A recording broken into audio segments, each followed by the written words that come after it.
All right, welcome back, everybody, to the Nurturers Pod. We got David with us this week, founder of Right. Um, Super excited to dive into the details of what you've been able to do over there, and just to get to know you a little bit more, man. How's the day going so far? Yeah, thanks, brother. Yeah, it's going great. We got a sunny day here in Connecticut. Okay, Started my day cool. with a couple salmon cream cheese bagels and some Very nice. almond milk with maple syrup. So I'm Sounds like a solid charged start to up. the day, my man. Yeah, totally. Yeah.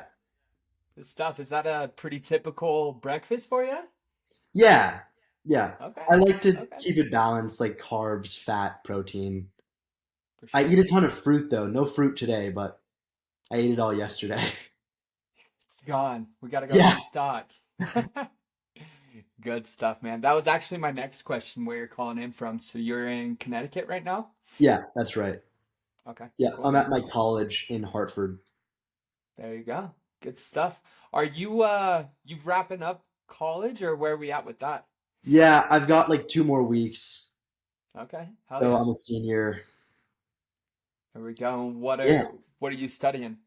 So I'm majoring in English literature, Okay, cool. but I sort of approached college with this idea of like minimum viable school. Yeah, I believe in like maximum learning, but right. I've kind of done enough school at this point, I feel like. And I think a lot of my friends feel like they're in the same boat. So we've kind of just been hacking our way through, doing as many Zoom classes as we can, because they're way easier, stuff like that. Absolutely. Good for you, man. No, that's super cool. Well, sweet. No, I'm super happy to have you on to be able to dive into a little bit more about your background, what you've been able to do and accomplish with Right. Yeah, just hear more about you, man. So tell me a little bit more about Right. Like, I was doing a little bit of research. It's dope. Supplement company for yeah, different CBD products. Yeah. But yeah, tell me a little bit more about the background and how you got going there. Yeah, thanks. So I started sophomore year. Um, Basically, I was sitting around with my friends, and we were like, "How cool would it be if there was like a Juul of dietary supplements?" And basically, the rest is history. No, I'm kidding. Yeah. There were a lot of steps, um, but I think it really was born out of what I was able to observe during high school. Okay. And in high school, I saw Juul basically blow up. Juul like the Uh, e-cigs.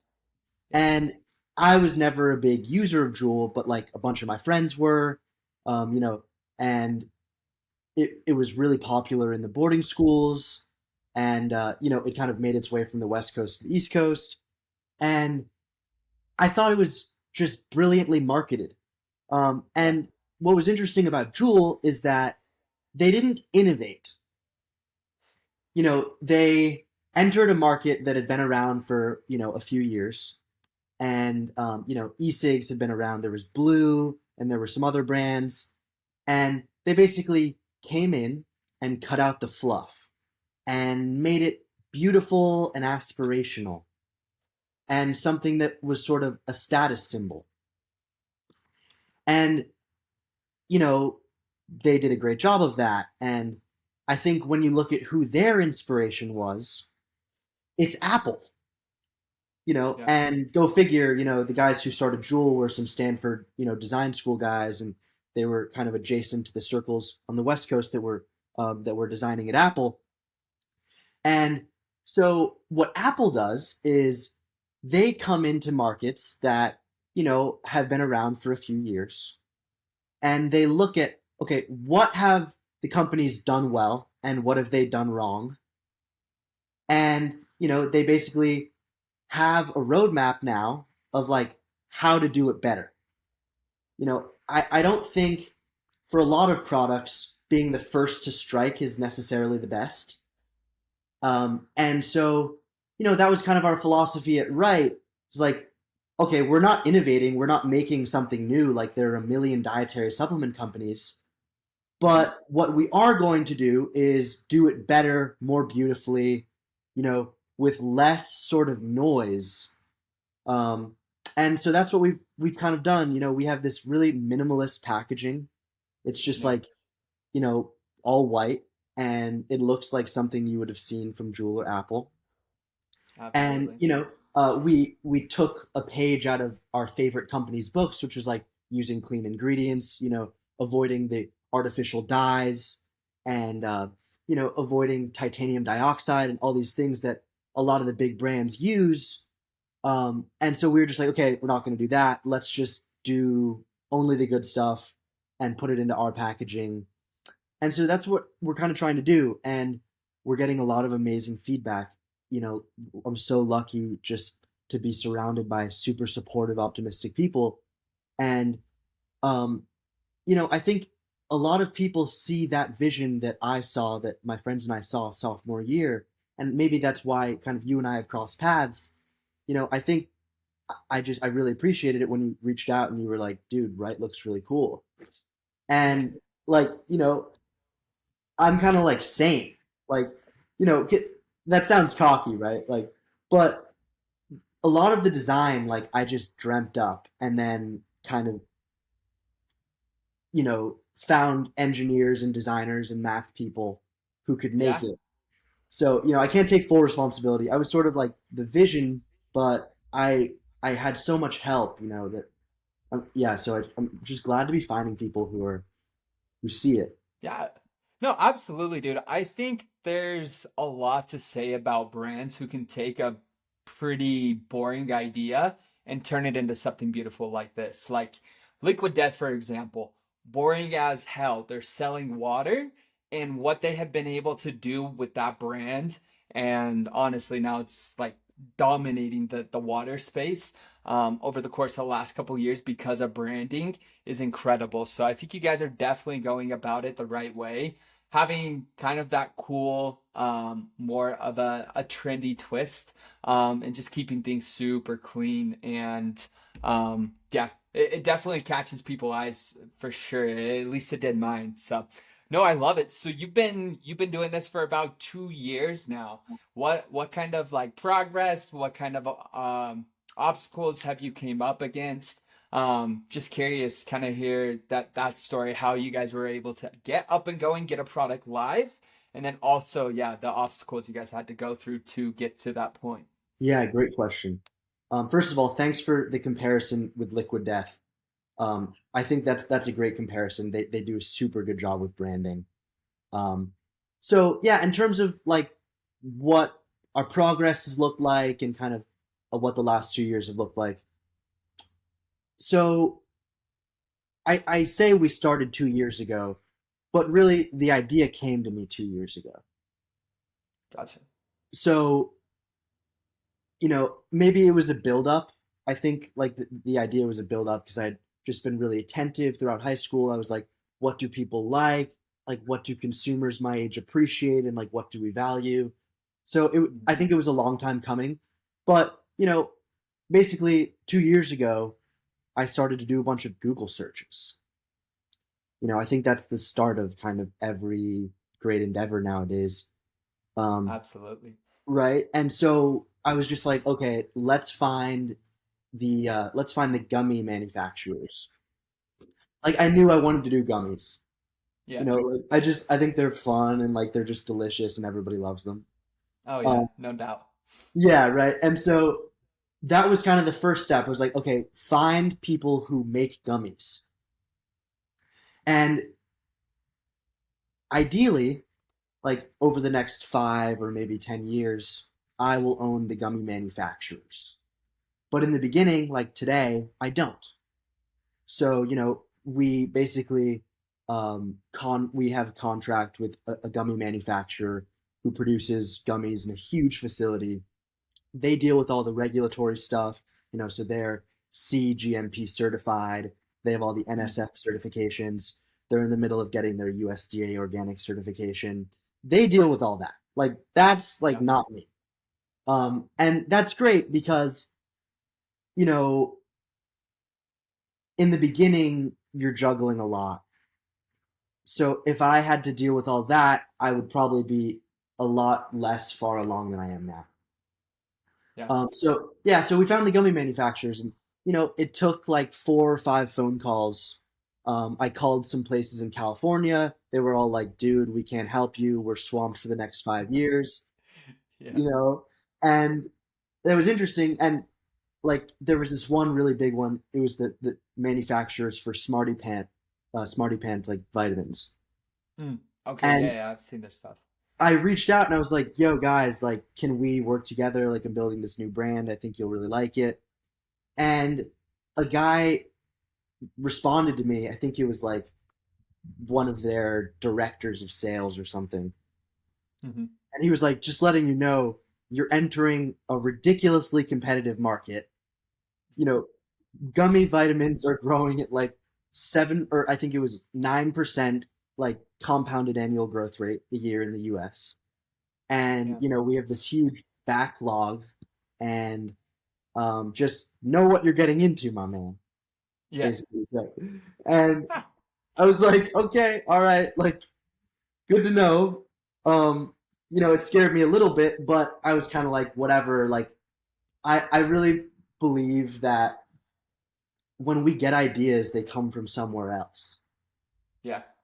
I think we're sort of vessels to do good work. Um, you know, like, I don't know if you want to get religious on this, but I really believe that, like, God kind of sends us in the directions we need to go. Absolutely. Right. And so that's awesome. I love that you feel like that. Um, and so I was like, okay, whatever. I'm not going to back down. Let's just find a manufacturer. Fuck it. Let's keep on with this. Yeah. And so that was like, that took me like a month to finally find the people we use now. And so, yeah, now we use this amazing manufacturer in Northern Colorado. They employ some really cool people. And there was one guy who like went to Tulane and was sort of adjacent to, the Juul circle. And so, Okay. right when I reached out, he was like, "Okay, cool, I totally get this. Like, let me help." So That's he, amazing. yeah, so he was kind of able to put it together. And so we found the gummy manufacturer. That was like the first step. And then surprisingly, that wasn't like the hard thing, right? Like, that was like the easiest thing. Okay. What happened after that? I feel like I don't know. I've messed around with a couple different ideas and reached out to a few different manufacturers, and I feel like yeah, there's definitely some hoops you got to jump through to get something going. At least from my experience, and so now I'm curious what happened kind of next. Um, so basically, I ordered 6,000 gummies, and you know, I sampled them, and Okay. I was like, okay, these are awesome. Like, this is like pretty cool. Yeah. Um, but I was sort of misled when I bought the gummies. They told me that they'd be able to make my packaging.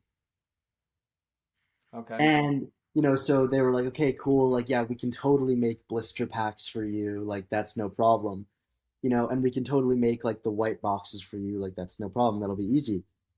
And so I was like, cool, sign me up. So I bought the gummies, about 6,000 gummies. They're sitting in their warehouse. And then they tell me, hey, actually, we can't make this packaging. This is too hard. Oh no. So I was like, great, cool. Like, fuck me. You know, Oh, bro. That's tough. yeah, it was That tough. is tough. It was tough. But you know what? I was like, whatever. Like, that's not going to stop me. I just bought 6,000 gummies. Like, how pathetic would Oh that be yeah, if I stopped right now, right? for sure. Yeah. So I just did a lot of Google searching. Um, I went into Alibaba. Okay. I filtered it to American companies, and Okay. I just sent a lot of DMs. I was like, "Hey, I have like a small order here." You know, in Hmm. the beginning, like, for my first batch, I was basically using like money from a summer job. And I traded it on Robin. I traded some of that on Robinhood, like, made a little bit of money. But Yeah. I wasn't like a big fish, right? Right, right. So all of these places have like MOQs, minimum order quantities, right? And they won't do business with you if you don't meet their MOQs because they're just like, oh, we don't want to do business with people. It's like not worth their time, Yeah. right? So um, it was really hard to find a place that would make my custom packaging with the small MOQs. Um, I needed 2,000 blister packs, but basically that required a new mold. They needed to make a new steel mold for this machine.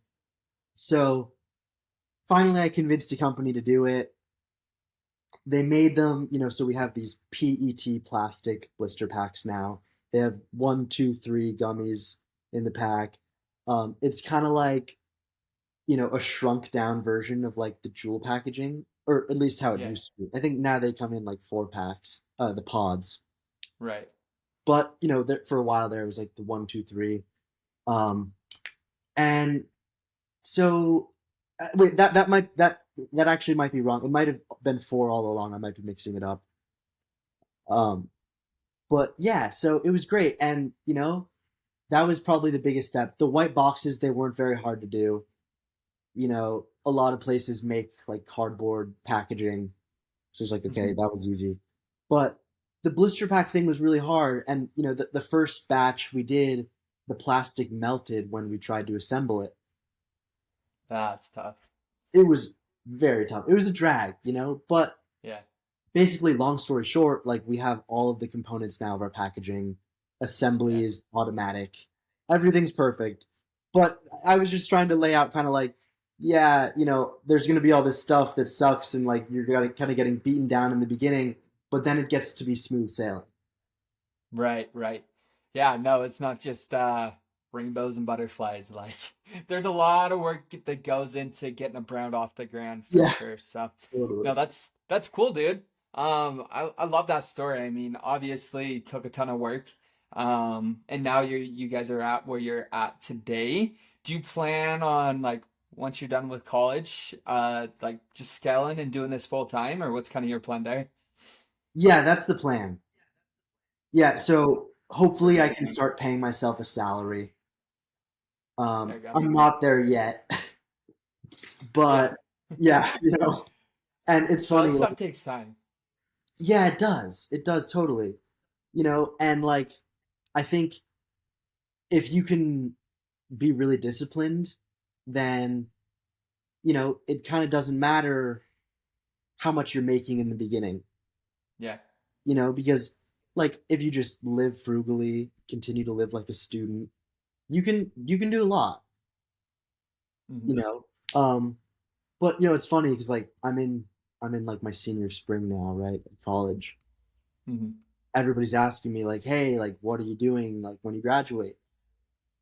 And in my classes, like we go around and we're in our final classes, and the teachers ask like, hey, like what are you guys all doing? Everybody's like, oh, investment banking, or management consulting, or Hmm. software sales.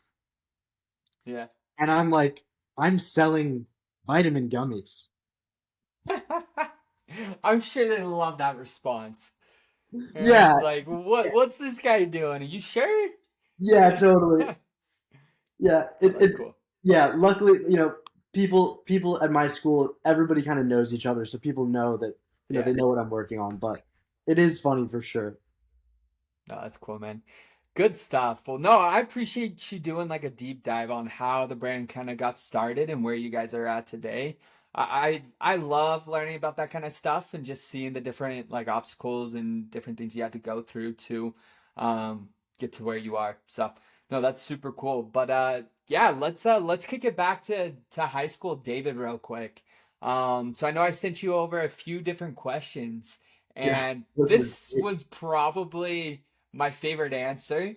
What were you like in high school? You said mischief. You were just into mischief. Tell me a little bit more about that. Yeah, for sure. So I went to school in New York City, until I was Okay. 15.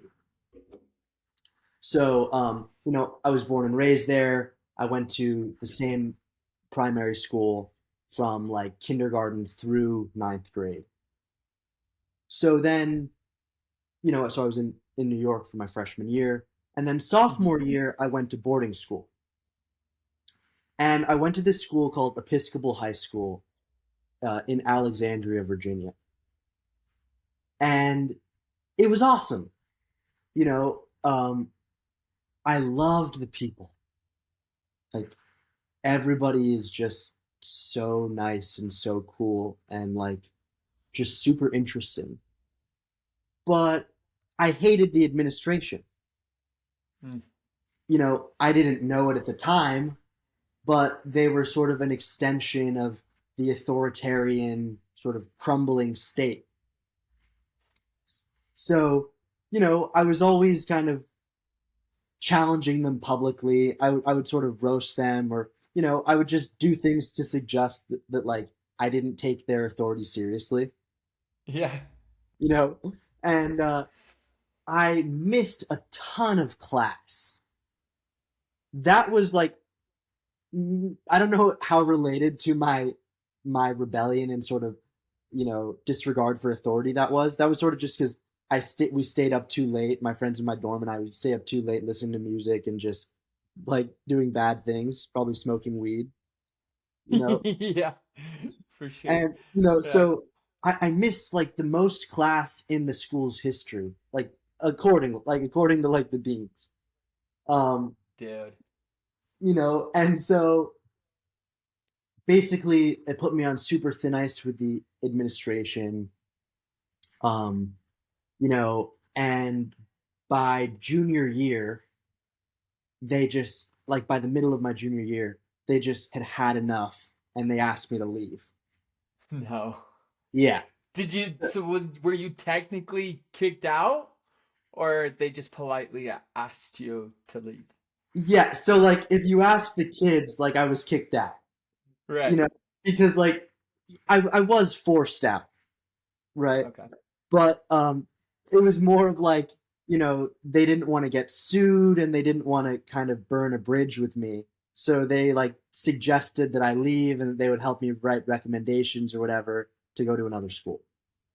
No way. Yeah, That is wild. Yeah. dude, it's funny because like all the best kids, or not all of them, some of my best friends graduated from there. Yeah. But like all the characters and people who are now doing really interesting things and like at really impressive colleges, like all of them got in trouble and like had issues and like got asked to leave, basically. Wow. So it wasn't just you. You weren't the only one that got kicked out. There was like a group of these kids Yeah, that you were a part of just messing around, getting in trouble, skipping class, and you guys all ended up getting kicked out, yeah, technically. yeah, And exactly. then yeah, and then ended up getting into super competitive colleges. That's crazy, man. I don't know what your own thoughts and opinions are on college and just like the way that the kind of that the education system works right now. Um, but yeah, I think that's super interesting. There's definitely something to be said, I think, for the person who's like willing to be scrappy and put in the work and learn the things needed to be successful, rather than the person who's just following everything that they say, Yeah. being the good A+ student, getting good grades, doing what their teachers want them to, right? So no, I think that's super interesting for sure. But keep going. Sorry, I kind of interrupted. No, dude. No, no, I appreciate that. It's a good kind of continuation. Um, so yeah, I think I was doing a lot of things that just were out there.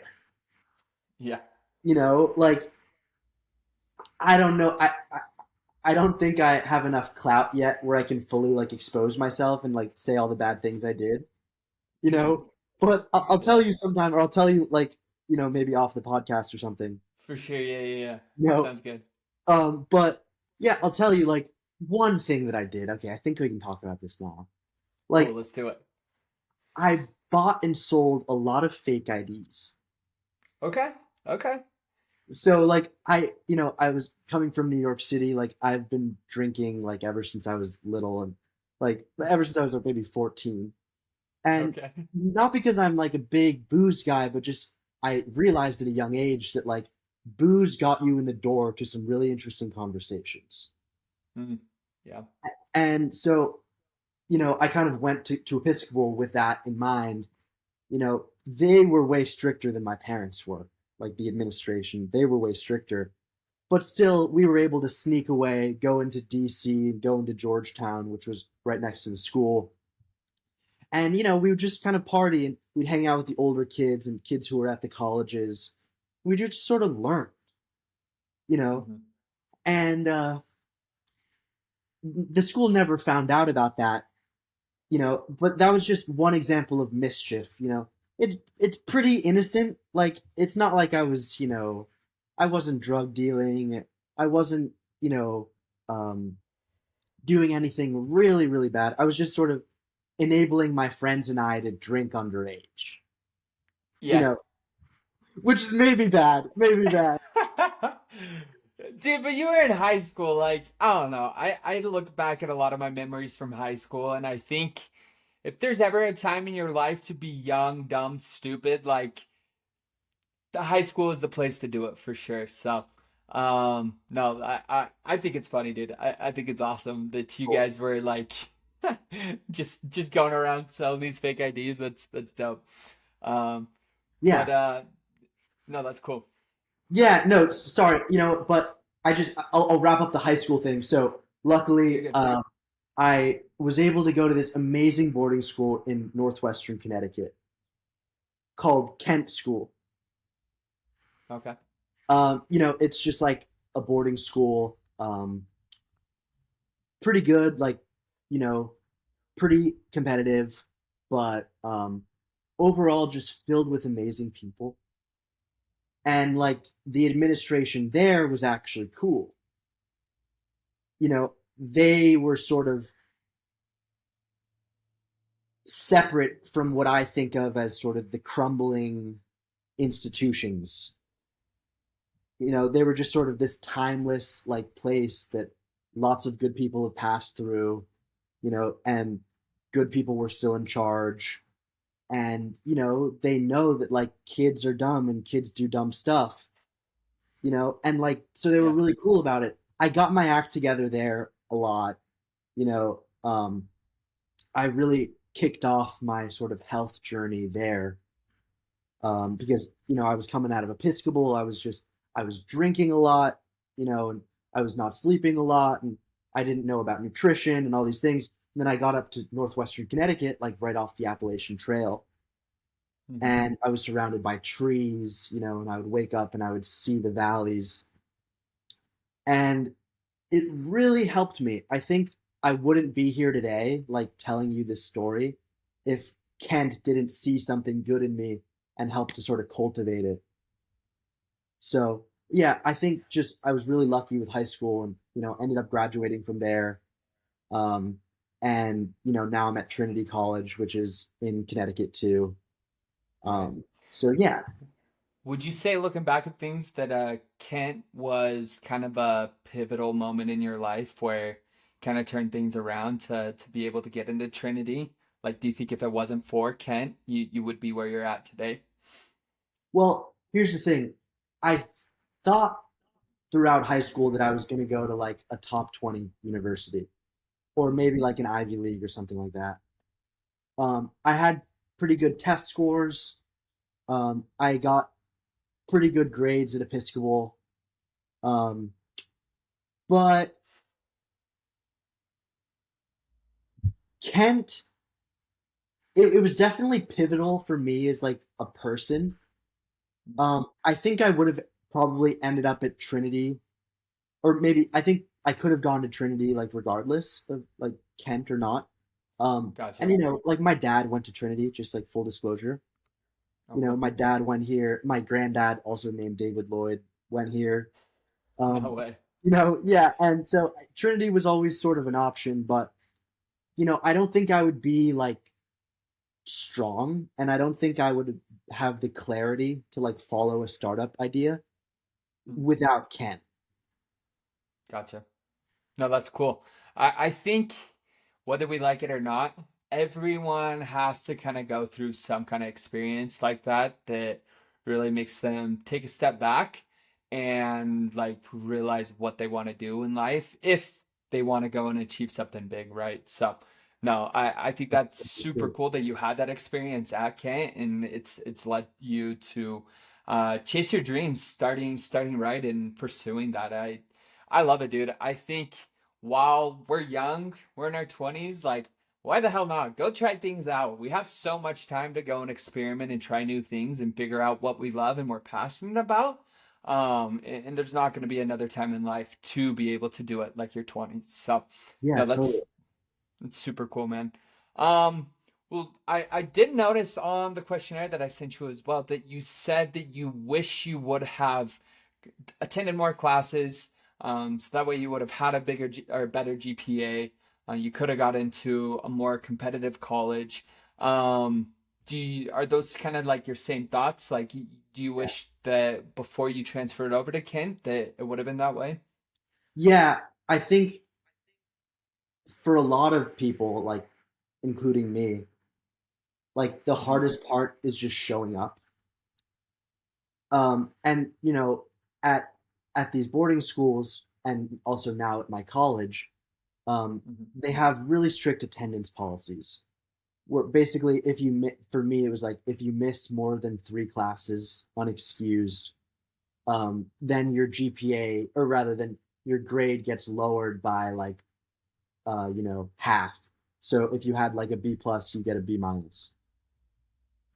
And I missed like at least probably between 5 and 10 classes a semester per class. Yeah. So that wasn't great. Um, so yeah, I think if I could talk to my high school self, I would say, dude, like you're so great when you're there. Like everybody appreciates when you're there. So be Yeah. there. Like, I and just show up. Like they're gonna love you when they see you. Yeah. But like they have to see it, you know? Such a funny concept. Yeah. Yeah, totally. Yeah. Like yeah, definitely. Like we're kidding around, but like yeah, no, I think that is a big thing, right? Just like show up and like people are gonna like they're gonna like you if you're there, but if you're not there, anonymity starts to form, and they're like, oh, like you think you're too good to like be with us, Mm. and it's just not the case. It's always just like, no, I was just like an idiot, and I needed to get my 9 hours of sleep. Yeah.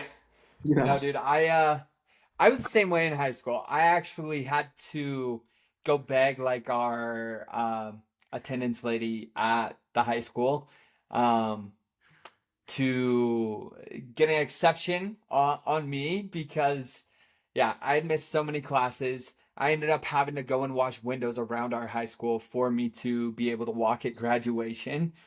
oh, So yeah, man, like definitely felt like it's super relatable. I know exactly where you're coming from. I wish I would have probably, yeah, paid a little bit more attention, gone to some more classes, been more on time, and I mean, it's all things I've been able to take away from that, and now I know that are important. But uh, yeah. I feel you there for sure. Yeah, totally. Like I have a feeling, a lot of your viewers are going to be like high school kids who are probably smart and like probably ambitious, and kind of Hmm. appreciate the reference point that we can provide. It's like we're a little bit older kids and like we've kind of been through high school, we've been through college now. Like, Yeah, I think that's totally like there's definitely a correlation between people who are like shitheads in high school and people who are just cool, interesting people. yeah. Like I think all good men are rebellious, in some In capacity. some, and at some point in their life, absolutely. Yeah, right. And like it doesn't mean just rejecting everything, but Hmm. it means like, there are going to be these temptations. and it's going to be like, hey, like fit in, be normal, like do what everyone else is doing. Like, but do you want the results that everyone else gets? Like, and I think obviously we don't, and obviously we're aiming for, this 0.001% of people, and Hmm. it seems like they're everywhere now because we have the internet and we can, go onto YouTube and listen to Balaji talk or, hear Naval Ravikant speak and, you know, guys like that, or, we can watch all of the shareholder meeting that Warren Buffett and Charlie Munger shareholder meetings and stuff like that, Hmm. you know. So they seem like they're everywhere, but they're rare. So it's like you got to do rare things. Like, you can't just you can't color inside the lines too much because you'll be neglecting a big part of being someone great, which is just, you know, kind of stepping outside and looking at the bigger picture. Absolutely. Keep writing the weirdness is what you said, right? Yes. I love that, dude. I think that's a great note to kind of end on. Just like be different. Don't be afraid to be different. Go try new things out that maybe people do think weird, like you said. If you want to be a part of the 0.001% of people who are going out there and being successful, like you kind of have to color outside the lines, like you said. You have to be a little bit different and do things in a different way for sure. So I Totally. love that. I hadn't heard that Oh, dude, yeah, totally. No, thanks for kind of bringing it out of me. I think that's a great point. for sure. Well, sweet man. Yeah, is there anything else you want to say or any other advice you would uh, want to tell, like high school dated? Yeah. So I've got this quote from Ben Franklin. Okay, He says, "It is the first responsibility of every citizen to question authority." powerful. Yeah, and so, it doesn't mean like, you know, be a handful to your parents. Like your parents love you and, you know, God works through your parents and like you better respect your parents and love them and like not give them a hard time. Hmm. But, you know, if you're especially if you're navigating like corporate America and sort of the establishment in America, which is like, the universities and the boarding schools and the social clubs and things like that, there are going to be a lot of people who, under the guise of looking out for you, are just looking out for themselves. You know, like it's mostly going to be like administrative people and middle managers and people like that. I think generally everybody's rooting for you, and you are the people. Like Hmm. you are the 99.9%. Like you are the people. But then there will be this 0.1%. And by the way, this is a separate data set from the 0.001%, right? Yeah, Of yeah, yeah, yeah. yeah. So, but it's like there are going to be, the middle managers who kind of tell you to settle down and they tell you like stop doing what you're doing. And like for me, it was the deans at Episcopal. They were like, dude, like stop like doing creative things and like stop, spending so much time on the internet and like doing stuff like that. Um, and like stop like throwing parties and like stop getting everybody together to have fun and like they're really just trying to climb the corporate ladder, Hmm.